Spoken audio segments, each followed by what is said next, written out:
I have to tell you, I had a hard time getting started with this talk. I did all the good procrastinator things. Well, maybe not all of them, but a whole bunch of them. And it's in part because I like to be an original, but I'm kind of stubborn too. And I don't like obligatory holidays. Mother's Day, Father's Day, Valentine's Day, you know, the big gift holidays according to the ads in the paper.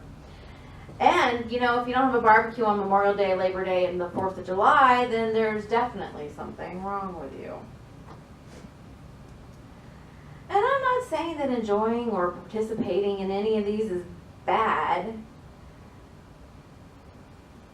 But I'm a fan that there's a wider view on how to memorialize important events in your life. There's not just one way, the way that they tell you on TV that it's supposed to be or whatever. And so I was this is a great little side benefit of marrying someone whose birthday is Valentine's Day, was that we could just say forget it about Valentine's Day and let February 14th be Bill's birthday. And we could just like throw out all of that stuff. I was a pretty happy camper. Because a flower or a card or a sweet gesture is so much sweeter when it's not expected. Right? I mean, and I don't know about you, but when I know that the flowers cost 3 times more, I'm sort of just not as interested in spending the money on them. Anyway, so this applies to not all of our loved ones, our moms or dads or family and friends. I think being engaged in relationship and telling people how much they mean to you is something we should do all the time, not on just these few holidays. So that's part of my stubbornness and reluctance about these so-called holidays. And one more thing, my mom doesn't care about gifts.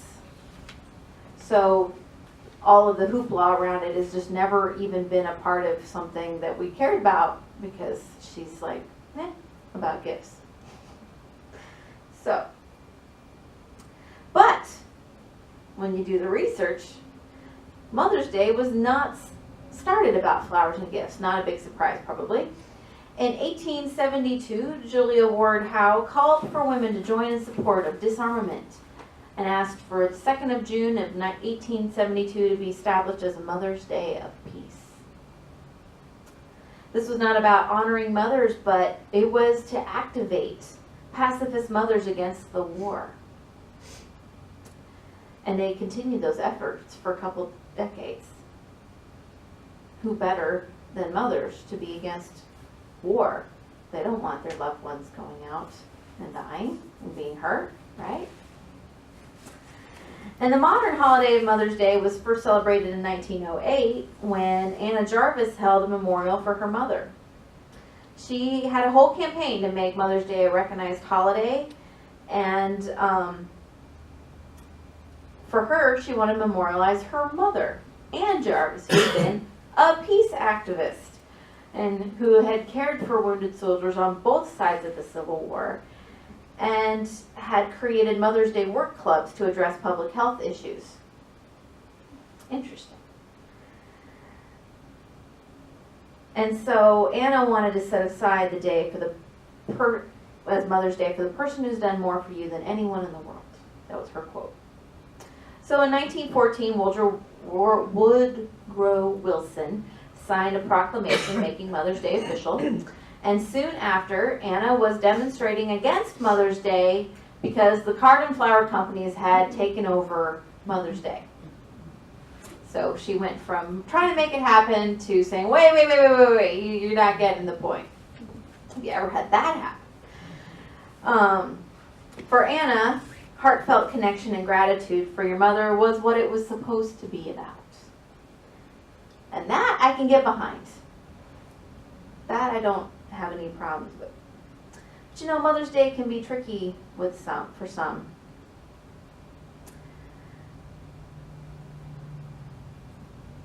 last Sunday, I was making my way around to hearing some of my friends do church in Kansas City.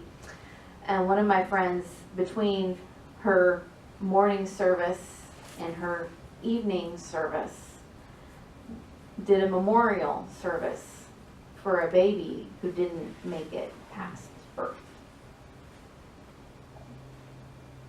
This Mother's Day, I really am thinking about that mother, even though I don't know her. Wow. Mother's Day's not easy for some. For some, maybe your relationship with your mom or your children is complicated or painful or estranged. Or maybe you felt the desire to be a parent and it never came to be, or it ended too soon. That happens. Or maybe you've made other choices and you would prefer people would mind their own business about your business. Or maybe you're missing your mother or the mother figures in your life today because they've passed on. So it's okay to have all those different feelings and complicatedness about this day. It doesn't all have to be like what the ads want you to see. It's okay. It's just the way it is. It's good to acknowledge that there is pain as part of our human experience because it's just the way it is. It's real. Real is good. However, even with all of that, we all do have a mother because science hasn't figured out how to do it any other way yet. They keep getting closer, so who knows, right? So whether the role of your mother was a wonderful nurturer and role model, or a great lesson in what not to do, or simply the person who brought you into existence, or somewhere in the middle, today is a day to contemplate all of that. So, when I get over all of my stuff and my criticism of what Mother's Day looks like in the media and all that, I go to what are the archetypes or the divine qualities that are part of Mother that we can look at and learn from. Great thing about archetypes is they don't actually apply just to the feminine, they apply to everyone. But we seem to like to say that that creativity and nurturing is a feminine quality, though I disagree. But we're going to look at them anyway. So some of you may have heard about the garden I'm planting. I'm super excited about it. I'm looking forward to having one of those monstrous Alaskan gardens. And it's amazing how you can plant the little bitty seeds. And with proper care, it'll grow, hopefully, into a vegetable garden or flowers. I'm aiming for vegetables. And in this case, I didn't do any creating, but I did a lot of nurturing. I planted, watered, did the dance of putting them out on the deck and then bringing them back in every day for a week, hardening off it. And then transplanting. And of course, I don't know about you, but I talk to my baby plants. Oh, look at you, you're growing so big. My husband then says, don't listen to her, she's going to eat you. Shh, don't tell. So nurturing shows up in a lot of ways, a myriad of ways. Recently, I have observed an older sibling reading with and playing with their younger sibling. Friends reaching out to support each other through tragedy. People dropping whatever they were doing to show up for someone else in need.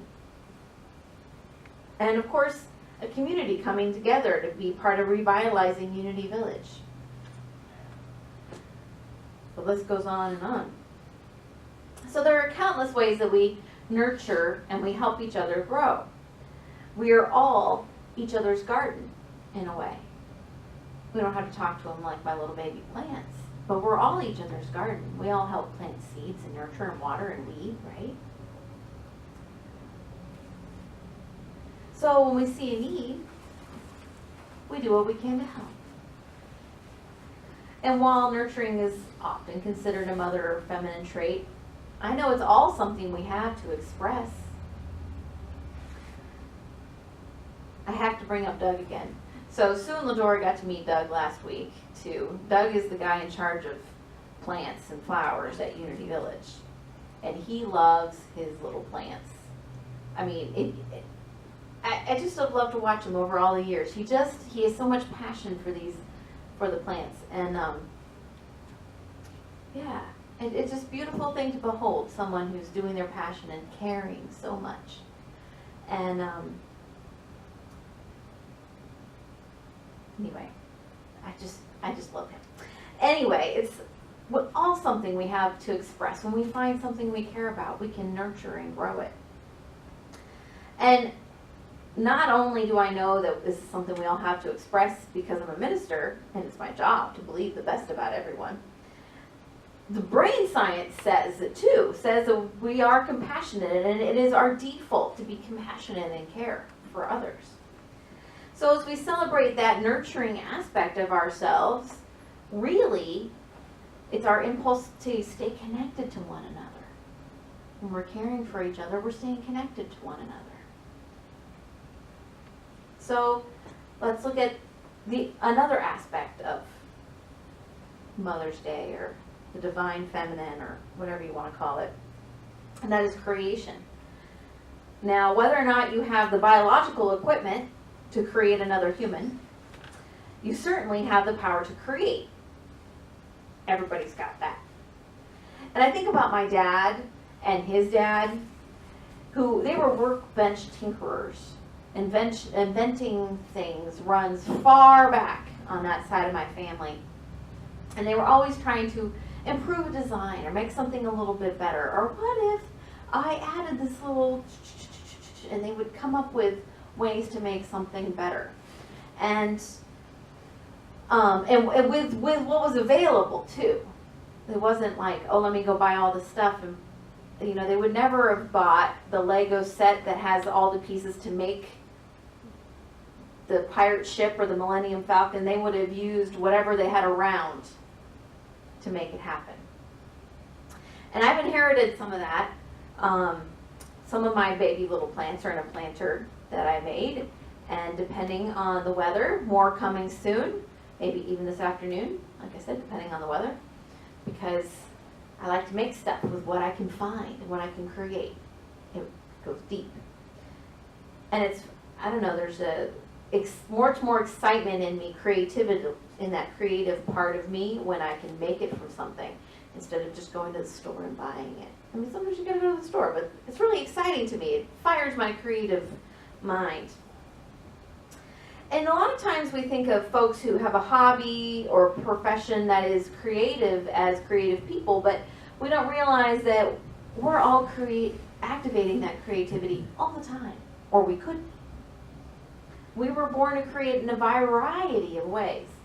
And some folks, unfortunately, had a teacher or a parent or someone tell them at some point in their lives, oh, that painting's not very good, or your art is not, it happens. It happened to a lot of people. They had someone tell them that they weren't creative, or you really shouldn't sing so loud, sweetie. Or whatever it was, right? Whatever a creative expression was. And the truth is, some people, yes, have the ability to create at art gallery level, but that doesn't mean that creating isn't something for everybody. If you have fun with whatever you're creating, that's all that matters. After I wrote my talk, I ran over to Fred Meyer to get the stuff for my chili, and there was a guy in the produce section, and I swear to you, he was like the human embodiment of one of the birds in the Disney movie, because he was just like, and he was just expressing his creativity like loud and proud right there in the produce department at Fred Meyer. And I thought that was so great, and I didn't have a chance to catch up with him and say, way to go. But it was great. I mean, it really was. I was like, oh my gosh, am I in a Disney movie? It was like, waiting for Snow White to come around the corner. And that's so great because he's just expressing himself and now he doesn't care what other people think. And we all have those creative qualities. And so here's a couple of ways outside of what we think of as normal creativity. Maybe composing a heartfelt letter to a friend, or a persuasive argument in a business proposal. That can definitely take some creativity. Or maybe a scientist who says, let's take another approach. What if we did this instead? Or a cook throwing together dinner. People forget that cooking can be a creative outlet. It doesn't have to be, like I said, museum quality, restaurant quality, or Nobel quality. We just create for our own soul's expression. We create because that's what we've come here to do. To nurture and create that expression is one of the ways we become our best selves. You know, the professional artist didn't become that overnight. They got there because they practiced, because something in them wanted to create. The professional chef didn't become that just overnight. They became out of hours and hours of practice and burning the popcorn and figuring out all the ways to do it wrong. So we shouldn't give up on we should nurture our creative selves. So we're having a little potluck. If you didn't bring anything, that's okay. But we're having a little potluck, and I had a fun theme, and that was to bring something that your mom cooked. Because we all, like I said, we all have a mom, because science hasn't figured out how to not do it that way yet. So bring something your mom cooked, your favorite dish your mom made, or a dish you wish your mom made. Or in my case, my version of the dish that my mom made. Because I can't help but tweak it because I like to express creatively. And my mom would have no qualms with me telling you that my mom was the kind of person who cooked because people needed to eat. This was not her creative expression. However, my mom was creative in lots of other ways. So it's okay to be like, man, this one's not my thing. Cooking, some of you saw my rabbit cake. I'm into it, but so on this Mother's Day, as we celebrate, however we want to celebrate, there's many different ways to celebrate Mother, the divine feminine, whether it's Mother Earth, like in the music we sung, or our actual mother, or the mother figures in our lives. We find a way that celebrates the best for us. Maybe it's flowers. Maybe it's going back to the original founders of Mother's Day's intents and finding ways to be more peace in the world. And maybe it's embracing your own mom superpowers, whether you're a mom or not, those superpowers of nurturing and creativity and finding more ways to express that in your everyday life. So whatever it is, have a wonderful Mother's Day.